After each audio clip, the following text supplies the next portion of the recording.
국내 주요 사건, 사고 이슈를 짚어보는 뉴스픽 순서입니다. 이수정 경기대 범죄심리학과 교수 그리고 최진영 변호사 나와 있습니다. 안녕하십니까? 네. 자, 첫 번째 주제 확인해 보시죠. 클럽 버닝썬 폭행 사건 신고로 이른바 버닝썬 게이트를 촉발한 김상교 씨가 잠시 뒤에 경찰에 출석합니다.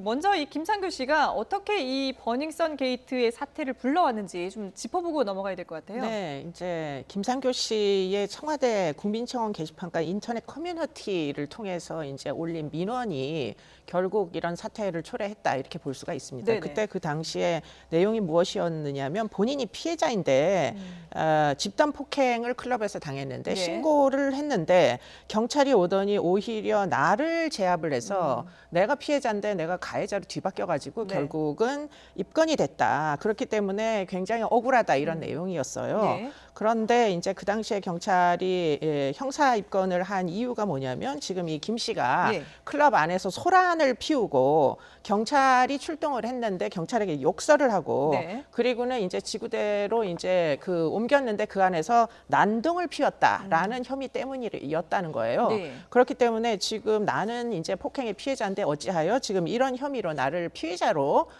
결국은 입건을 했느냐 하는 예. 것과 또 한 가지 이제 김 씨에게 주어졌던 당시에 뒤늦은 이제 그 뭐 혐의 중에 하나는 성추행 가해자다라는 겁니다. 그렇죠. 그래서 성추행 예. 가해를 당했다고 주장하는 여자 3명이 문제 제기를 했는데 나중에 알고 보니까 이 여성들도 신원이 상당 부분 좀 의심이 되는 네. 이 클럽 관계자였다. 이게 이제 내용이었죠. 예. 일단 오늘 잠시 뒤에 지금 이제 뭐 5분 정도 뒤인데요. 10시에 예정대로라면은 피고소인 신분으로 경찰에 나와서 조사를 받게 되는데 이 피고소인 신분이라는 건 구체적으로 어떤 내용에 대해서 고소를 당했다는 건가요? 그렇습니다. 좀 전에 그 이수정 교수님이 설명해 주신 그 글을 김상교 씨가 인터넷 그 청와대 게시판 등에 올렸지 않습니까? 네. 그 내용 자체가 이 지금 경찰과 또 버닝썬 관계자들의 명예를 훼손했다라는 취지로 해서 예. 말씀하신 것처럼 버닝썬 이사 장모 씨 등이 경찰에 고소를 했는 것에 그 사건에 대해서 피고소인 입장으로서 해서 지금 조사를 받기 위해서 출석하는데요. 네. 실제 말씀하신 것처럼 그 김상교 씨가 인터넷 게시판에 올린 내용이 첫 번째 이 그 버닝썬과 경찰 사이의 유착 의혹 그리고 또 그 물뽕 내지 마약을 유통하거나 투약했다는 의혹 예. 더불어서 그것을 이용을 해서 여성들에 대해서 성폭행을 했다는 의혹 이것과 관련해서 글을 올렸는데 네. 지금 버닝썬 같은 경우에는 유착 의혹 없다. 그리고 또 이 마약 유통했는 것도 없다. 또 그거로 인해서 당연히 성폭행했는 것도 없다라는 네. 이유로 해서 결국 허위 사실에 의한 명예훼손으로 형사 고소를 했는데 이것이 인터넷에 글을 올리다 보니까 형법상의 명예훼손이 아니고 이른바 사이버 명예훼손, 즉 정보통신망 이용의 관리에 관한 법률상의 허위사실 적시에 의한 명예훼손으로 지금 고소를 했는데 예. 그 사건으로 오늘 조사받는 것 같습니다. 그래서 서울지방경찰청 사이버수사대에 그렇습니다. 출석을 하는 거군요. 예. 자, 그런데 지금 이번 사태를 촉발한 인물인 만큼 오늘 경찰 소환 전에 입장을 발표하겠다라고 해서 지금 상당히 관심이 쏠리고 있습니다. 이전에 이미 본인의 SNS를 통해서도 이와 관련된 얘기를 한 적이 있지 않습니까? 네, 뭐 본인의 이제 SNS에다가 지금 나오는 것처럼 네. 지금 우리나라는 연예인 왕국이다. 그리고는 공권력과 유착되어 있으니까 네. 이것은 어떻게 해서든지 무너져야 된다. 이렇게 이제 주장을 하고 있다는 네. 거죠. 그러면서 이제 그것과 연관돼서 뭐 여러 가지 이제 뭐 본인이 결국에는 이렇게 억울한 일을 받게 된 배후에는 네. 사실은 기획사가 존재한다. 대형 기획사와 이제 공권력 사이에 유착이 이제 있다. 이게 예. 문제다. 이렇게 이제 주장을 하고 있는 것이죠. 예. 근데 지금 그 자신과 관련된 폭행 사건에만 그치지 않고 이렇게 연예계 전반에 대해서 이 주장을 공격을 하고 있는 이유는 뭘까요? 결국에는 이제 진실을 알리겠다 이런 예. 내용인 걸로 보이고요. 결국은 이제 국내에서 이게 문제가 안 돼도 내가 전 세계 팬들한테 다 알려서 결국은 지금 뭐 상당 부분 이제 뭐 사상 누각임을 사실 정확하게 알리고 싶다 이런 희망 사항인 것으로 보입니다. 예.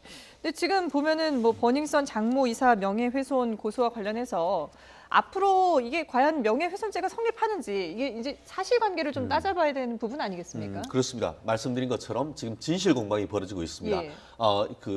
이 김상교 씨 같은 경우에도 고소인이자 피고소인으로 해서 그렇죠. 한마디로 피해자이자 또 어떻게 보면 범죄자로 지금 조사를 받고 있는 것 네네. 같은데요. 실제 지금 얘기하는 것처럼 사실 처음 같은 경우에는 이 김상규 씨가 신고를 했는데 오히려 본인이 어떻게 보면 경찰에 의해서 폭행이 되고 업무방해로 지금 그 인지가 돼가지고 조사를 받고 있지 않습니까? 그렇죠. 그거에 대한 억울함을 지금 토로하는 가운데 예. 제기하는 문제가 사실 굉장히 어떻게 보면 지금 적어도 현재까지는 상당 부분 사실로 지금 밝혀지고 있는 그런 상황입니다. 네네.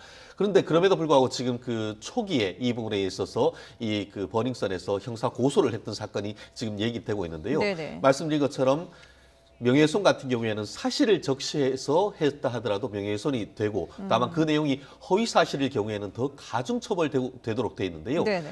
과연 이와 같은 내용이 허위 사실인지 여부가 굉장히 중요하지 않겠습니까? 예. 지금 말씀하신 것처럼 그 경찰에 유착 의혹이 있는지와 관련해 가지고는 이미 전직 경찰이 구속이 됐고 그렇죠. 관련해서 현직 경찰에 대한 지금 수사가 계속 이루어지고 있지 않습니까? 예. 더불어서 마약 유통과 관련해서도 엊그제 같은 경우에는 이제 그 버닝썬을 비롯해서 관련자들이 조직적으로 이제 마약을 투약을 하고 유통을 했다라는 혐의로 해서 이미 3명 정도가 구속이 돼 있습니다. 네.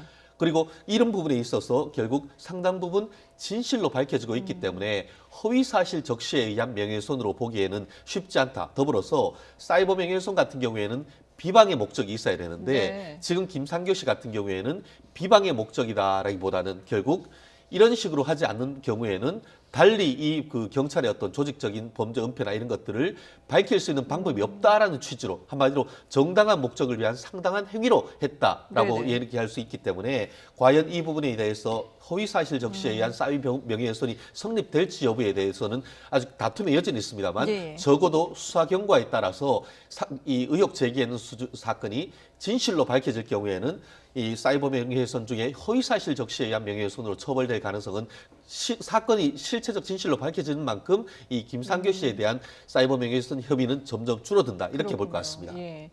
자, 김상규 씨 당초 예정대로라면 10시에 경찰에 출석하기로 돼 있는데 시간이 조금 늦어지는 것 같습니다. 한 10분 정도 뒤에 출석할 것이라는 저희 취재 기자의 전언이 있었고요.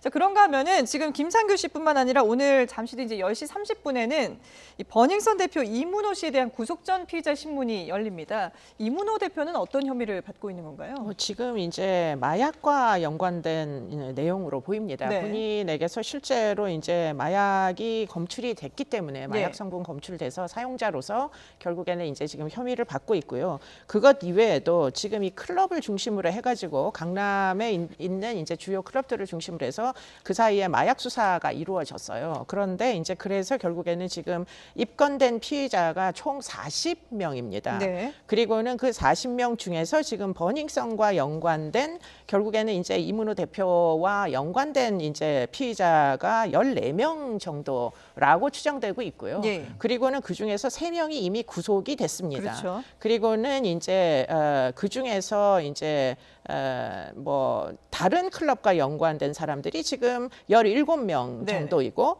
그 17명은 아마도 아레나 등 이제 유사 클럽들에서 이제 입건이 된 것 같고요. 네. 그리고는 나머지 9명은 온라인을 통해 가지고 지금 이 마약이 결국에는 이 클럽으로 조달이 된 거잖아요. 네. 그래서 결국은 입건된 사람이 지금 9명인 것으로 그렇게 확인이 되고 있습니다. 예. 네. 뭐 이 구속 여부는 오늘 밤에 나오지 않을까 싶은데요. 자, 그러면 이 버닝썬 게이트 지금 이와 관련해서 수사 내용도 하나 둘씩 계속해서 알려지고 있습니다. 연예인들의 해결사 역할을 한 게 아니냐는 의심을 받고 있는 윤모 총경. 이 작년 청와대 근무를 할 때 뭐 승리 씨 등과 같이 골프를 친 사실이 추가로 드러났죠. 그렇습니다. 실질적으로 지금 윤 총경 같은 경우에는 경찰의 꽃이다라고 할 수 있는 총경 승진을 2016년 초에 했었는데요. 네네. 실제 총경이 되고 나서 2017년 7월부터 작년 7월까지 청와대 민정수석실 산하의 민정비서관실 행정관으로 근무를 했었습니다. 예. 그런데 지금 내용을 봤을 때에 보면은 이 청와대 행정관으로 있는 그 시기에 지금 그 말씀하신 것처럼 지금 이 버닝썬과 관련되는 사람들과 지금 관련해서 어떻게 보면 식사를 하고 네. 골프를 했다라는 얘기가 지금 나오고 있습니다. 네네. 그리고 더불어서 지금 같은 경우에는 이와 관련된 문제가 발생하면서 종전까지만 해도 경찰의 핵심 중에 핵심인 경찰청의 인사 담당관으로 근무하던 중에 이번 혐의로 해서 지금 직위가 해제됐다라고 하는데요. 예. 말씀드린 것처럼 다른 것도 아니고 민정수석실 내에 근무하는 기관 속에서 이와 같은 개인적인 관계를 유지했는데 네. 단순히 그런 개인적인 관계를 유지했느냐 아니면 그 청와대에 있는 과정에서 어떤 민원을 해결한 것이 아니냐는 네. 그런 부분에 대한 지금 의혹에 대한 그 제기도 지금 계속되고 있는 상황인 것 같습니다. 예. 이 카톡 그 대화방에 있던 멤버들이 서로 뭐 이 윤 총경에 대해서 모른다라고 얘기를 했었는데 이 실상 같이 식사를 하고 골프까지 친 사실이 추가로 계속해서 드러나고 있습니다. 이런 가운데 지난 2014년에는 이 승리 씨가 경정 계급 경찰복을 입고 촬영한 사진이 이 수면 위로 떠올랐는데 이걸 SNS에 올렸다가 얼마 전에 삭제를 했다고 해요. 네, 뭐 지금 버닝썬 사건이 이제 논란을 빚으면서 네. 이 사진을 지금 유일하게 삭제를 했다 그래요. 뭐 SNS에 여러 가지 사진이 있는데 네. 그런데 조금 전에 변호사님 말씀하신 대로 2016년도부터 2018년도까지 지금 상당 부분 골프도 같이 치고 유착의 증거들이 나오잖아요. 예. 그런데 이제 좀 더 거슬러 올라가면 이 인연이 도대체 언제 시작된 거냐 이게 이제 문제인데 그렇죠. 지금 이 사진은 이제 그런 것들을 추정하게 만드는 사진입니다. 2014년도에 이런 사진이 올라오는 네. 거예요. 그렇기 때문에 2014년도가 어떤 해냐? 그때 승리가 지금 교통사고를 낸 적이 있습니다. 예. 그래서 결국은 이제 강변북로를 달리던 승리차가 예. 앞에 가던 벤츠 차량을 뒤에서 받아가지고 사고를 크게 냈었는데 네. 그때 당시에 블랙박스 영상에 뭐 2개의 차선을 가로지르는 승리의 차량이 찍히기도 하고 그러니까 네네. 사건이 상당히 컸어요. 예. 그런데 이제 그때 아마도 추정컨대 음주운전을 했을 가능성, 개연성이 굉장히 높은데 네. 당시의 죄명은 그냥 과속으로 어. 교통사고가 난 것으로 음주에 관련돼서는 전혀 확인이 되지 않은 채 그냥 사건이 처리가 됐다 그래요. 예. 그러다 보니까 지금 2014년도 이 사고를 결국에는 원래는 더 엄중하게 처벌을 받아야 되는데 이걸 덮게 되면서 당시에 이제 관련이 있던 그때는 경정 네네. 실무자들이 관련이 있었던 것 같은데 예. 그런 것들을 뒤를 봐주면서 지금 경찰과 유착의 고리가 생겨서 결국은 이 총경까지 예. 당시에 이 사람이 이제 아마도 강남 경찰서에서 이제 그 일을 보던 그런 과정이었던 것 같습니다. 네. 그러니까 생활안전 과정이었거든요. 네네. 그러다 보니까 이게 이렇게 해서 연결이 된 거 아니냐 이런 것들을 이제 추정을 지금 하고 있는 상태인 예. 거죠. 근데 승리 씨가 그 경찰복을 입고 올린 사진이 만약에 뭐 이게 연예인 활동을 하기 위해서 뭐 무대 의상으로 입은 게 아니라면 만약 개인적으로 친분에 의해서 누군가의 옷을 빌려서 입은 거라면 이런 사진을 이렇게 SNS에 공개적으로 올리는 심리 이런 거를 어떻게 좀 과시욕으로 봐야 될까요? 어떻게 봐야 되나요? 글쎄 뭐 경찰의 어떤 공익 활동을 돕기 위해 가지고 사진을 저렇게 찍어서 올린 게 아니잖아요. 네. 지금 그러면 이게 도대체가 이렇게 굳이 뭐 저렇게 이제 뭔가 관계가 있다라는 사진을 남기면 나중에 후일 예. 오늘날과 같이 이렇게 유착의 증거 같은 게 될 수도 있는데 네. 저런 사진을 대체 그 당시에 왜 남겼을까 하는 게 이제 의문인데요. 그게 이제 아마도 이 승리의 기본적인 사법권을 바라보는 관점으로 보입니다. 결국 내가 이렇게 힘을 과시해가지고 네네. 내가 좀 사소한 불법을 해도 이들과 이렇게 유착이 있으니까 나는 건드리지 못한다라는 것을 일종의 시위하듯이 예. 과시하듯이 그래야 결국에는 그 뭐 여러 파트너들이 있잖아요. 네. 그 중에는 아마 상당 부분 마약과 연관된 범죄 조직도 있을 수 있고 그러다 보면은 그 사람들에게 지금 내가 이렇게 경찰의 지원을 받고 네네. 있음을 알리면은 상당 부분 그들도 함부로 할 수 없는 이런 이제 입장에 놓이게 되는 거죠. 실질적으로 예. 지금 의혹을 제기받을 수 있는 것이 그 승리 씨가 본인의 SNS에서 한 1,600개 정도의 그 사진이 있는데 네. 최근에 문제된 이후에 삭제는 유일한 사진이 바로 어제 이 이 사진인 사진을 것이죠. 삭제했다고 더불어서 하거든요. 예. 아까 제가 그 2016년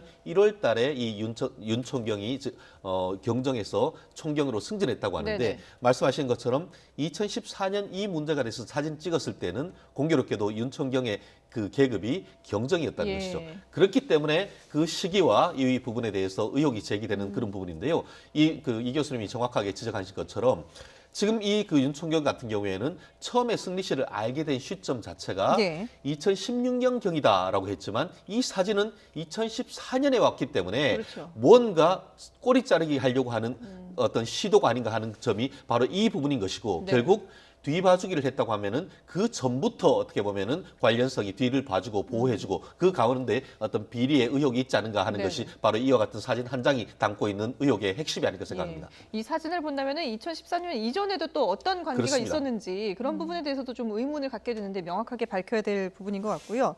근데 지금 경찰은 승리 씨의 성매매 의혹과 관련해서 의미 있는 진술을 확보했다라고 얘기를 했는데 그런데 승리 씨 측에서는 이 성매매 알선이 아니라 단순히 그냥 여자를 소개시켜 준 것이다. 이렇게 얘기를 하고 있다고 해요. 참 이 안타깝기 짝이 없는 지금 이렇게 왜 진술을 했을지 네네. 예.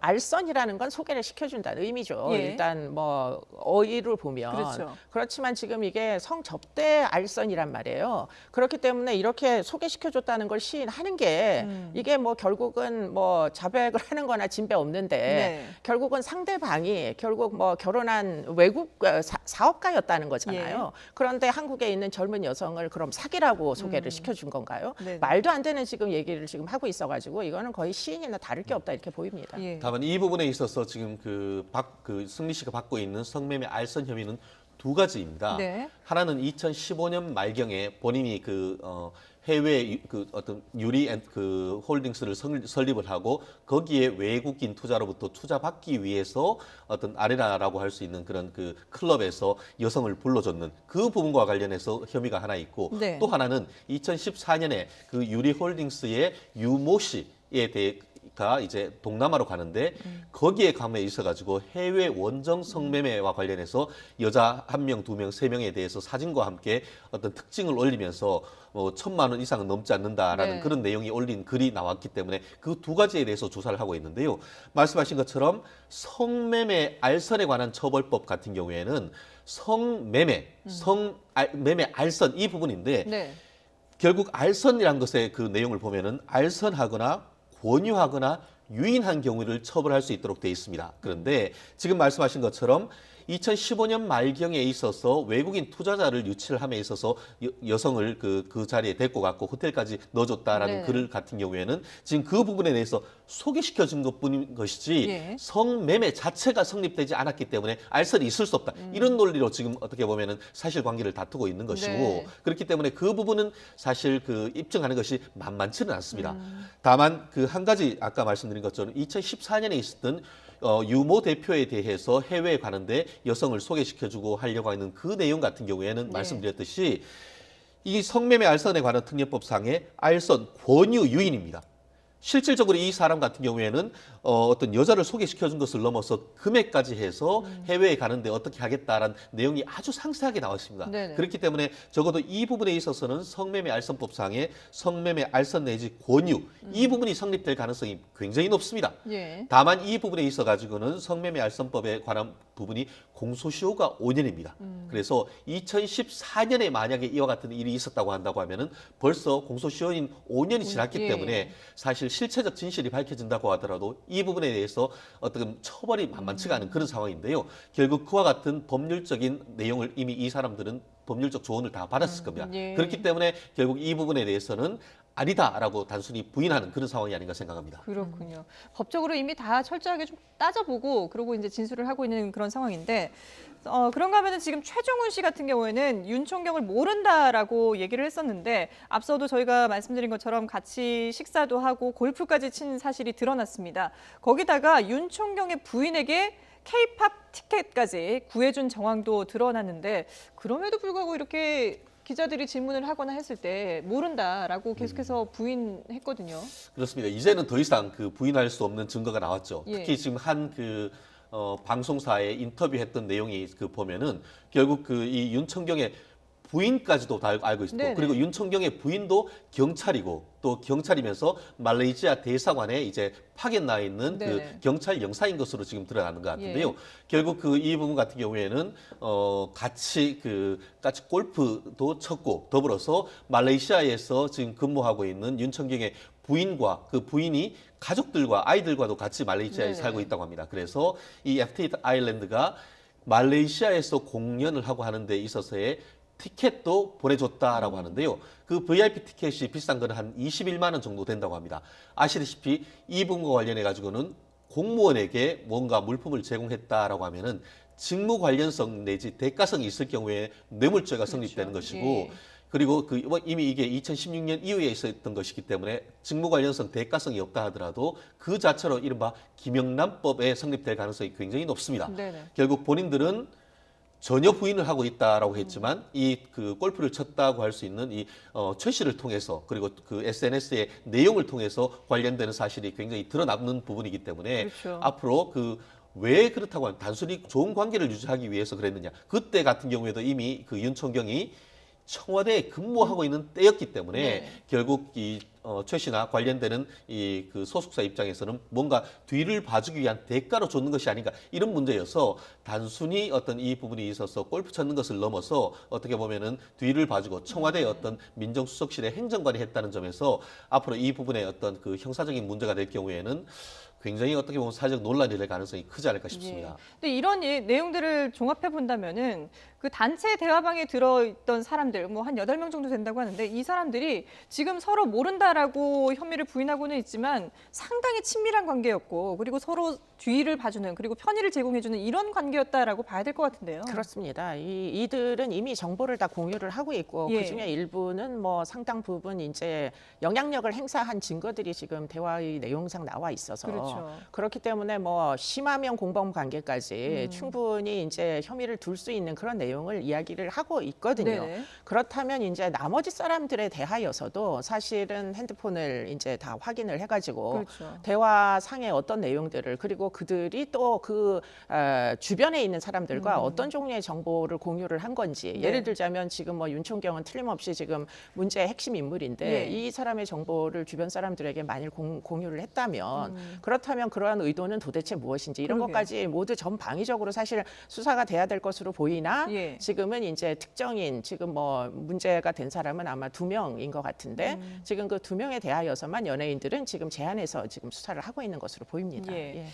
자, 이 뭐 윤총경 같은 경우에는 공무상 비밀 누설 혐의로 입건이 돼 있는 상태인데 이런 혐의라든지 그 핵심 쟁점들을 어떻게 좀 정리를 해볼 수가 있을까요? 그렇습니다. 지금 그 공무상 비밀 누설이 뭐냐 하면은 2016년 그 7월 달에 이게 그 지금 보면은 승리 씨가 이제 그 운영을 하던 강남에 있는 뭐 그 몽키 뮤지엄이라는 네. 주점이 있었습니다. 거기에 이제 내부의 어떤 그 불법 구조 변경으로 해서 식품위생법 위반 혐의로 해서 조사를 받은 경우가 있습니다. 네. 그때의 구조 요청을 바로 그 윤총경에게 했다는 것이죠. 그 결과 윤총경 같은 경우에는 그 내용이 어떻게 진행되는지에 대해서 이 수사팀에 전화를 해서 그 내용을 알아서 그것을 유출했다라는 그 혐의입니다. 예. 한마디로 비밀적으로 수사하고 있는 내용 자체를 꺼냈다라는 혐의 자체가 공무상 비밀 누설죄라고 지금 얘기를 하고 있는 것 같은데요. 지금 적어도 이 문제된 것 자체는 2016년 7월이기 때문에 그때는 뭐 청와대에 있었던 것은 아닌 것으로 지금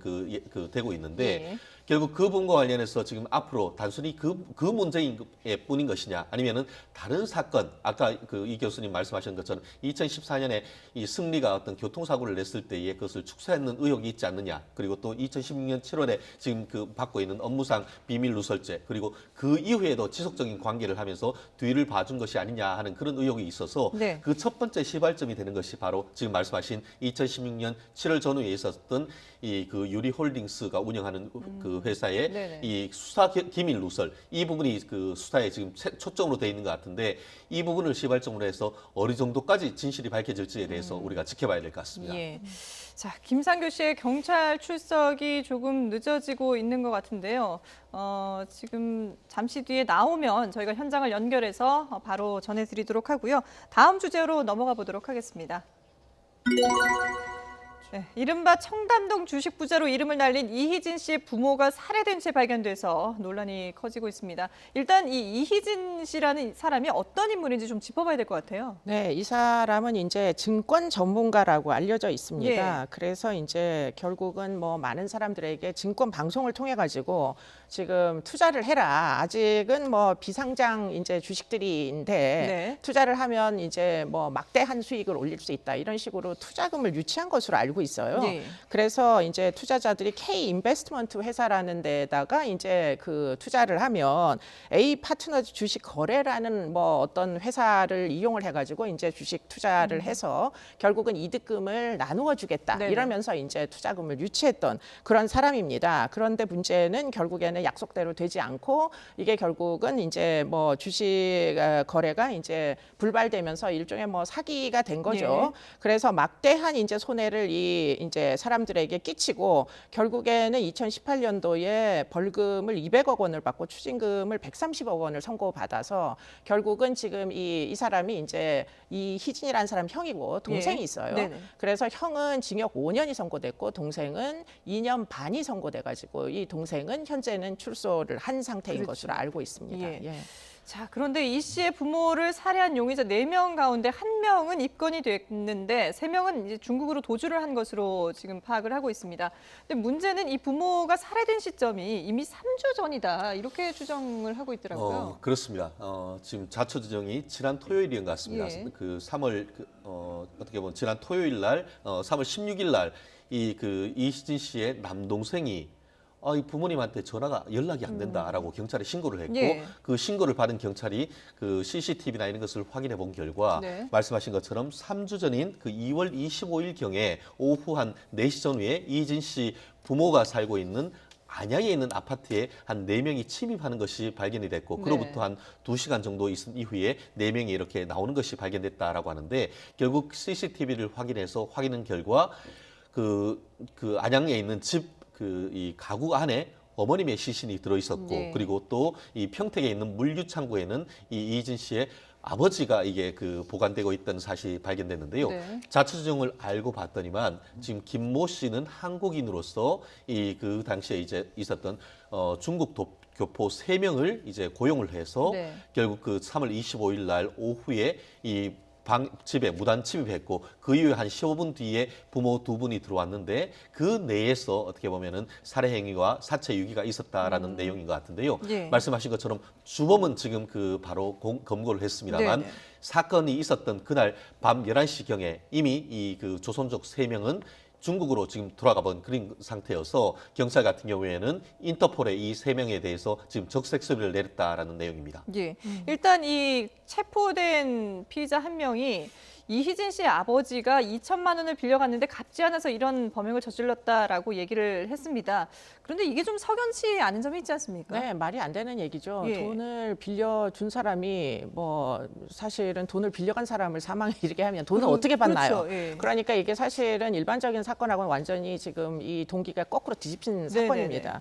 그런데 이제 결국에는 이제 금전이 예, 문제다. 교수님 말씀 중에 네. 죄송한데요. 지금 김상교 씨가 네. 경찰에 나오고 있습니다. 네, 지금 경찰 조사를 받기 이전에 입장을 밝힐 것으로 전해지고 있어서 과연 어떤 얘기를 할지 상당히 관심이 쏠리고 있는 상황인데요.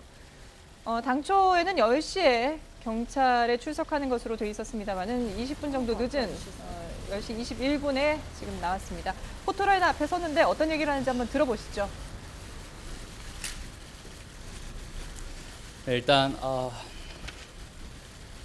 와주셔서 다들 감사드리고요. 네, 그리고 지금 여기까지 올 수 있게 도와주신 이제 국민 여러분께 먼저 감사드린다고 말씀드리고 싶고요. 제가 오늘 이 자리에 온 이유는 작년 11월 24일 버닝썬 폭행 사건 이유에 대해서 많은 분들이 제가 쏘아 올렸다고 하시는 그 작은 공 그 사태에 대해서 이제 폭행 사건 당사자인 이제 버닝썬 이사 그리고 관련된 이제 경찰 분들에게 명예훼손 고소를 당하여서 이 자리에 오게 됐습니다.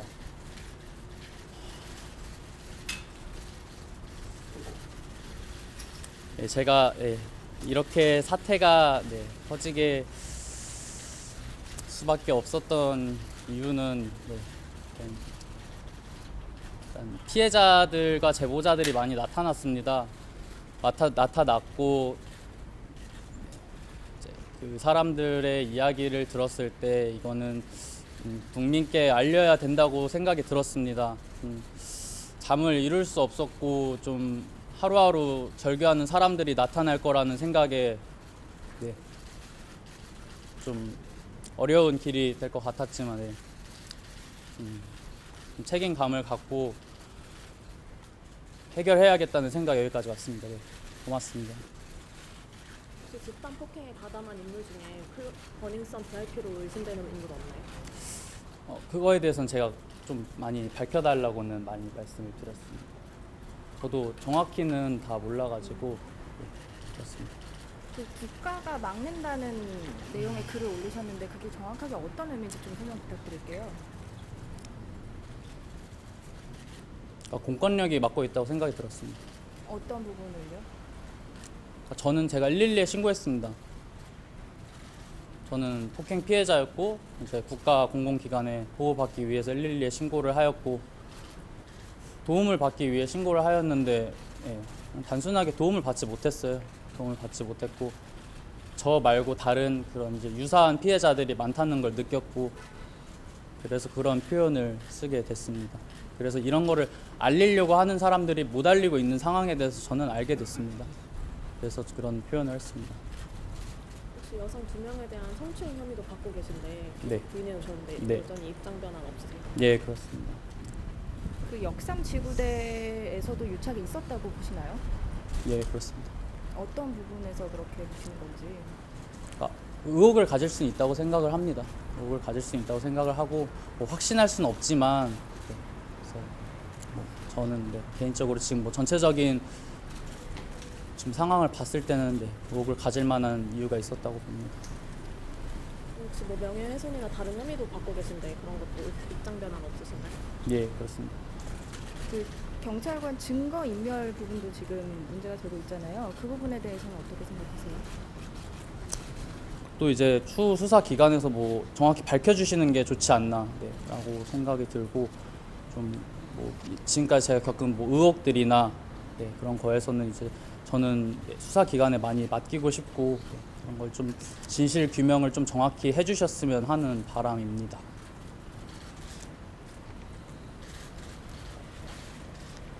마지막으로 하시고 말씀 있으세요? 그냥 좀 지금은 좀 사태가 커져서 국민 여러분께서 이 좀 어두운 사회의 난면도 좀 알게 되시고 저 역시도 그 부분에 대해서 계속 언급하고 보여주는 게 힘들었습니다. 굉장히 힘들었는데 그냥 네 다음 뭔가 사람들한테는 좀 피해자가 안 생겼으면 좋겠고 저는 네, 그거면 충분합니다. 성추행은 절대 아니라는 말씀이시죠? 네, 그렇습니다. 여기까지 하겠습니다. 네, 경찰에 출석하는 김상규 씨의 얘기 들어보셨고요. 그리고 지금 이문호 대표도 영장실질심사, 구속전 피의신문에 나오기 위해서 법원에 나왔습니다. 지금 오늘 얼굴이 처음으로 공개가 되는데 지금 수많은 취재 기자들에게 둘러싸여 있어서 이문호 대표의 모습이 잘 보이진 않습니다.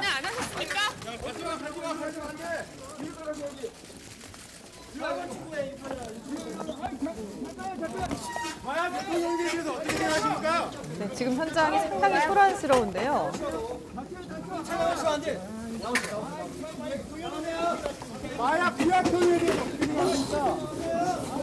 네. 자, 버닝썬 공동대표 이문호 씨. 잠시 뒤 10시 반에 서울중앙지방법원에서 열리는 구속전 피의자 신문에 출석하기 위해 법원에 나왔습니다. 애써나오게 대해서는 어떻게 생각하십니까? 지금 기자들이 수많은 질문을 하고 있고 카메라 셔터를 터뜨리면서 취재를 하고 있는데 이문호 대표 지금 기자들의 질문에 전혀 대답을 하지 않고 법원 내부로 들어가지도 못하고 지금 앞에서 계속 우왕좌왕하는 모습을 보이고 있습니다. 승리의 고향 친구이자 버닝썬 공동대표인 이 씨는 마약을 투약하고 유통한 혐의를 현재 받고 있습니다. 자, 교수님, 지금 뭐 김상규 씨는 이제 참고인 신분으로 앞서서 경찰에 나왔고요. 그리고 이문호 공동대표 같은 경우는 법원에 구속전 피의자 신문에 출석하기 위해서 조금 전에 이제 법원에 나온 그런 모습을 보여드렸는데 두 사람의 이런 모습 어떻게 보셨습니까? 그러니까 굉장히 대조적이다. 예. 얼마 전에 이제 김상교 씨가 경찰에 뭐 입건이 됐을 그 당시의 모습하고 지금 오늘 보이는 김상교 씨의 모습하고는 거의 완전 180도 네네. 달라져서 이 사건의 본질이 지금 지난 뭐 몇 주 사이에 결국은 진실이 드러나면서 김상교 씨의 입장이 이렇게 180도 변경이 될 수가 있구나 하고 예. 지금 감회가 새롭습니다. 예. 네.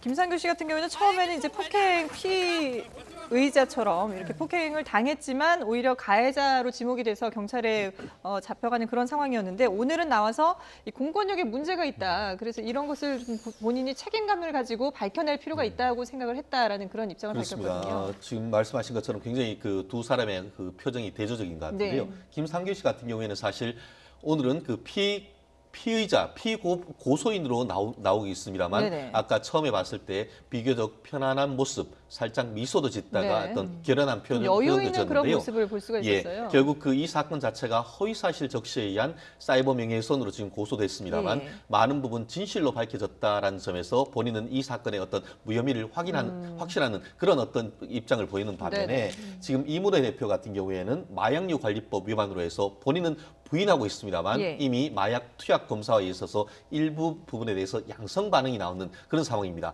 더불어서 지금 관련해서 한 3명 정도가 관련되는 부분으로 이미 구속영장이 지금 예, 예. 발부가 된 그런 상태다 그렇죠. 보니까 결국 이문혜 대표의 입장에서도 오늘 스스로 저렇게 걸어서 들어가고 있습니다만 네네. 과연 본인이 오늘 저녁에 걸어서 나올 수 있을지에 대해서 만감이 교차할 수 있는 그런 상황인 것 같습니다. 그 말씀은 구속 가능성도 그럴 있다는 가능성도 다만 구속 말씀이신가요? 가능성에 대해서는 네. 과연 이게 단순 투약이냐 아니면은 유통과 관련된 것에 대해서도 기여했느냐 이 부분이 아마 그 오늘 그 영장실질심사의 핵심이 될 것 같은데요. 네네. 다만 제가 조금 우려스러운 것은 뭐냐면은 굉장히 그 지금 사회적으로 비난 가능성도 높고 어떻게 보면 관심이 많은 사건이면 틀림없습니다. 예. 그런 상황 속에서 김상교 씨 같은 경우에는 본인 스스로가 어떻게 보면 포토라인에 서는 거에 대해서 자청을 했지만 네. 지금 이문호 대표 같은 경우에는 그런 것 아니지 않습니까? 그렇죠. 그런데 그럼에도 불구하고 지금 얼굴이 지금 오늘 바로 처음 공개됐는데 예. 그와 같은 것이 어떻게 보면은 그 공식적으로 아직까지 공인이 아닌 상태에서 얼굴을 저렇게 노출되는 것이 정당한지에 대해서는 네네. 변호인의 한 사람으로서 좀 걱정되는 아. 부분도 없지 않습니다. 그렇군요. 자, 오늘 어쨌든 구속 여부 오늘 밤에는 나올 것 같은데요. 저희가 또 계속해서 신속하게 보도를 해드리도록 하겠습니다. 자, 저희가 앞서서 이제 이희진 씨 부모 살해 사건에 대해서 짚어보고 있었는데 교수님께서 이제 이 살해 동기에 대해서 말씀하시다가 중간에 끊어졌거든요. 네, 뭐. 왜 살해를 했다고 보십니까? 네, 지금 검거된 이제 그 용의자가 하고 있는 얘기가 앞뒤가 맞지 네네. 않는다라고 아까까지 말씀을 드렸는데 네. 지금 이제 그 경위를 보면 이제 그 동생이 그 출소를 했잖아요. 그렇죠. 그래서 동생이 결국에는 이제 그 집에 형이 구매한 슈퍼카가 여러 대가 있었다고 합니다. 네. 그래서 그 슈퍼카를 팔아가지고 결국에는 지금 거의 한 20억 가까운 이제 금액을 받았던 것으로 알려지고 있어요. 네. 그런데 그 중에 지금 부모님의 집에 5억이 있었던 걸로 보이고요. 그러다 보니까 지금 이 5억을 노리고 들어가서 지금 5억이 증발했습니다. 네. 이들에 의해 가지고. 그런데 이제 그 부분은 언급하지 않은 채 2천만 원을 내가 빌려줬는데 돈을 안 갚으니까 내가 부부를 살해했다. 네. 이렇게 이제 주장을 하다 보니까 범행 동기가 금전 목적의 지금 범행인 것 같은데 틀림없이 20억에 이제 뭐 차량을 판 이 흔적들은 언급하지 않은 채 네. 지금 2천만 원 이야기를 하니까 이게 말이 안 된다 이렇게 된 거죠. 예. 네. 근데 지금 집 안에 현금 5억 원이 있다는 걸 어떻게 알았는지 그리고 이 부부 그러니까 이희진 씨의 부모가 집에 오기 전에 미리 이 일당들이 들어가 있었던 것으로 보이는데 그러면 현관문의 비밀번호는 어떻게 알고 들어갔는지 이런 부분들이 여전히 좀 의문으로 남아 있어요. 그렇습니다. 그 현관문을 어떻게 그 비밀번호는 어떻게 알았냐에 대한 의문이 왜 그러냐 하면은 예. 안에 사람이 있는데 띵동해서 문을 열고 들어간 것이 아니고 네. 안에 있는 부부가 들어오기 이미 전에 본인들이 이제 그 비밀번호를 누르고 들어가서 기다리다가 그렇죠. 이와 같은 범행을 했기 때문에 그와 예. 같은 의혹이 제기되고 있는데요. 그렇기 때문에 그 지금 체포된 그 김모 씨 피의자가 면식범일 가능성도 사실 없진 않은 것 같습니다. 네네. 실제로 요즘 같은 경우에는 어떤 열쇠로 열기보다는 비밀번호로 하는 전자식 키가 있지 않습니까? 그렇죠. 그렇다고 한다고 하면은 미리 그 부분에 대해서 평소 때 어떤 경위로든 그 내용을 알았을 가능성이 일단 첫 번째 가능성이 있는 것이고 그렇죠. 더불어서 지금 말씀하신 것처럼 이 이진 씨 같은 경우에는 이 사기적인 어떤 방법에 의한 그 주식 투자 과정에서 네. 피해자들이 굉장히 많았었습니다. 그래서 이 사람에 대해서도 이제 그럼에도 불구하고 그 수사 과정에서 한 130억 정도의 이익이 증발해서 어디 갔는지 몰랐단 말이에요. 네. 그래서 많은 어떤 피해자들이 어딘가에는 돈이 있을 것이다라고 생각을 했었고 더불어서 본인 그 이진 씨가 스스로 그 공개하고 했던 슈퍼카가 얼마 전에 그 차량이 팔렸다는 그런 내용이 어떤 커뮤니티에서 얘기가 됐었습니다. 네네. 그러다 보니까 관련해서 어떤 그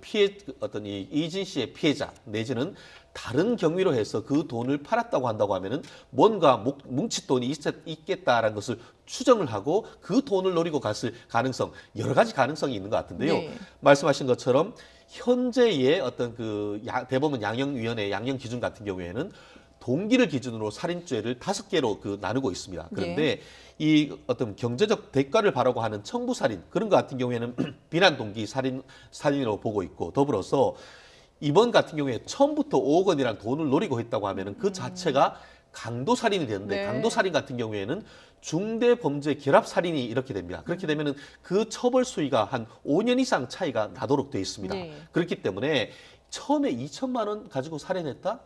물론 열받아서 그럴 수도 있겠습니다만 정말 인터넷에 3명이나 되는 사람을 고용을 해서 그렇죠. 했고 미리 평택에 있어서 어떤 물류 창고까지 다 어떻게 보면 계획을 해놓은 상태에서 이런 행위를 했다고 한다고 하면은 그 2천만 원을 가지고 어떤 그 욱하는 심정에서 살해를 했다고 보기는 굉장히 어렵습니다. 그렇기 네. 때문에 초기에 있는 동기가 아니고 실질적인 동기가 무엇인지 밝히는 것이 예. 이 사건 수사의 가장 핵심적인 관건이 될 것 같습니다. 그러게요. 그리고 또 이 4명의 범행을 보면 사실 이게 대낮인데도 불구하고 그리고 CCTV가 있는데도 불구하고 4명이 이렇게 몰려다닌 점, 또 살해한 방법, 또 시신을 보관하는 방법 이런 걸 보면은 상당히 좀 대담하다 이런 느낌이 들거든요. 네, 대담하고 사전에 미리 준비되고 예. 그리고는 현장에 유혈이 낭자했을 그렇죠. 텐데 또 다른 사람들 불러가지고 현장을 결국 다 깔끔하게 치웠죠. 깨끗하게 예. 아주 청결하게 치웠다는 거예요. 예. 그렇기 때문에 이런 부분을 경찰은 틀림없이 밝혀야 될 것으로 보입니다. 예, 네. 알겠습니다.